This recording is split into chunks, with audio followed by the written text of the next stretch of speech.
Hey, welcome back to Mental Override. I want to thank you for clicking the link below. Today, I wanted to talk to you about what is it to be average? What is it to be above average? What is it to be intentional about your life? What's mental override? Hey, my name's Adam, and today I want to talk to you specifically about average. So, is it wrong to be average? No. Is it bad to be average? Of course not. In a lot of ways, there are things to be average is good. It can be a healthy space. It can be a comfortable space. But I want to take a different look at average. One of the big ones that I think people talk about that I've heard is that we are the sum total of the people we surround ourselves with. The people we surround ourselves with use a particular type of language. They have a particular worldview.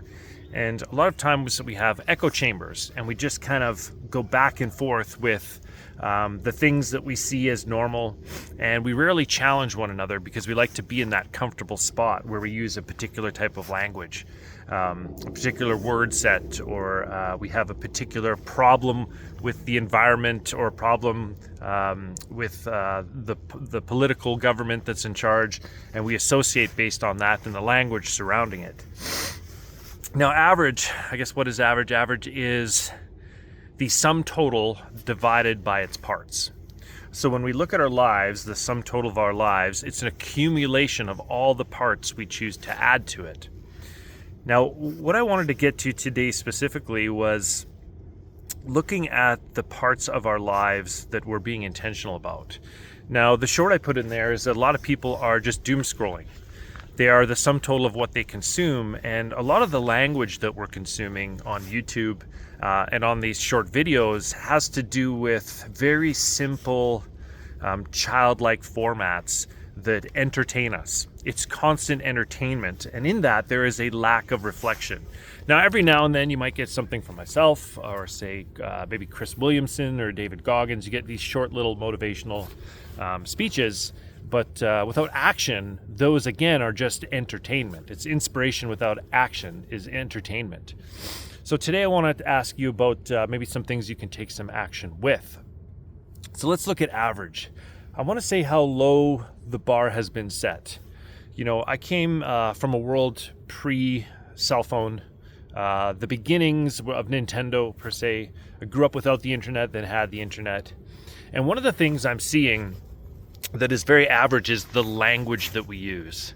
I hear a lot of talk like brah, bruh, or all right, bet, or these simple little words that are, I'd say, culture relative. I know we grew up with like awesome, tubular, dude, things like that, but there was also a deeper level of being able to articulate yourself. You see, someone who can articulate themselves well has taken the time to reflect on what they're saying. If you listen to, say, Jordan Peterson, he's very eloquent in the way he proposes ideas to people, which captures them. It captures their thought. It captures their interest because his diction, his language, his embouchure, his tone are all incredible.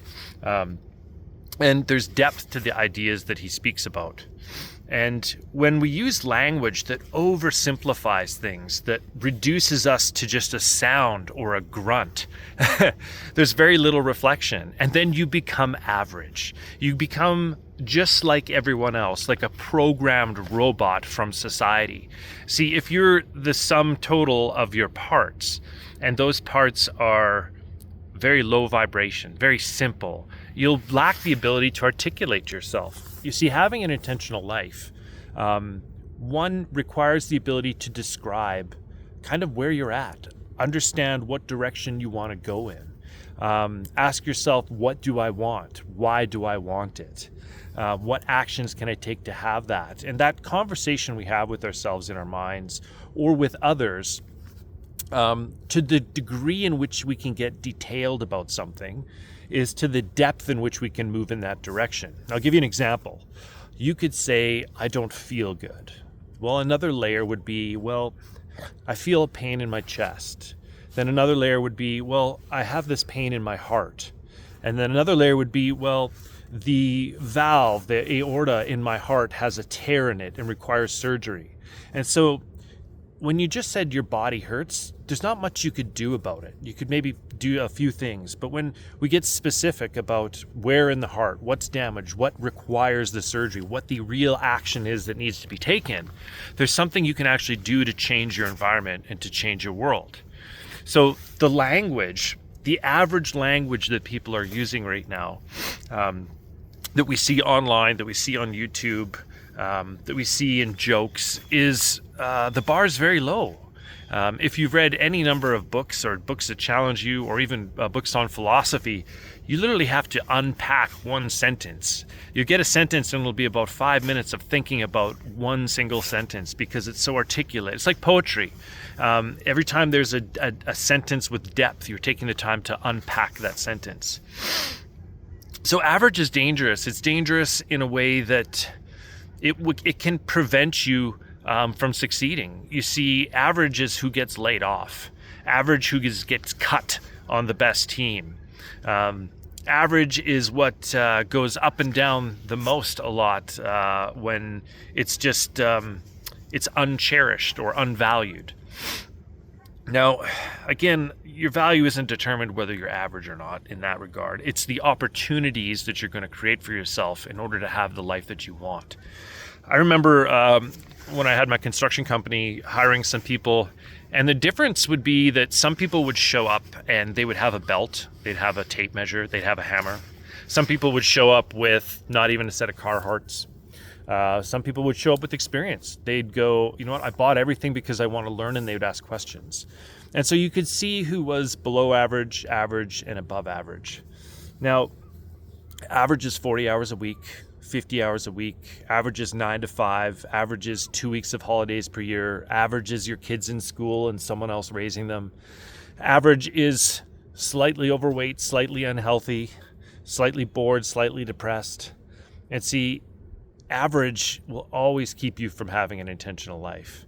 And in order to be above average, we have to look at the ingredients, the sum total of all the things we have divided by its parts. So what parts are you putting in your life? If you're afraid of something, you're not putting in a part that maybe you require. Maybe you need some perspective to articulate what that is that you're afraid of. And the more we can talk accurately about what the issue is, the closer we can get to solving that issue that you're afraid of.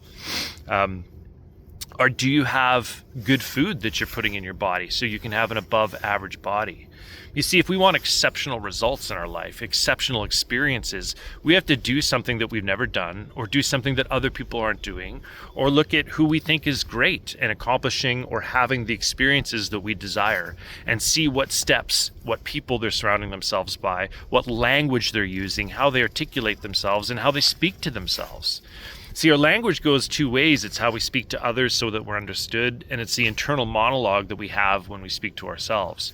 If that internal monologue is full of negativity, I can't, I won't, far too often I hear, well, I'm just too tired, I can't do that. Or, well, I'm just too old, I can't learn this thing.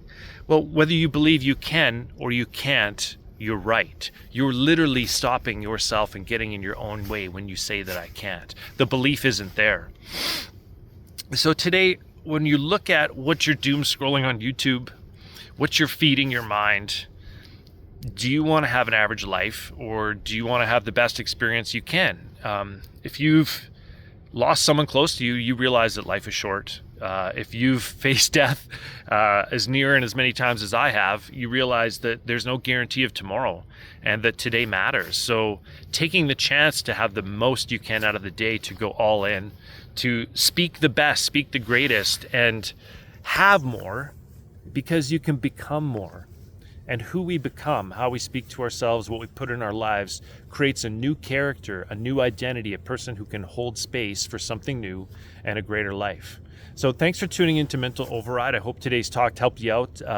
If you like what was said, comment down below. I'd like to hear from you and hear your thoughts on what's average and what did you do that was challenging or above average that allowed you to have the life that you want. Cheers, and thanks for choosing Mental Override.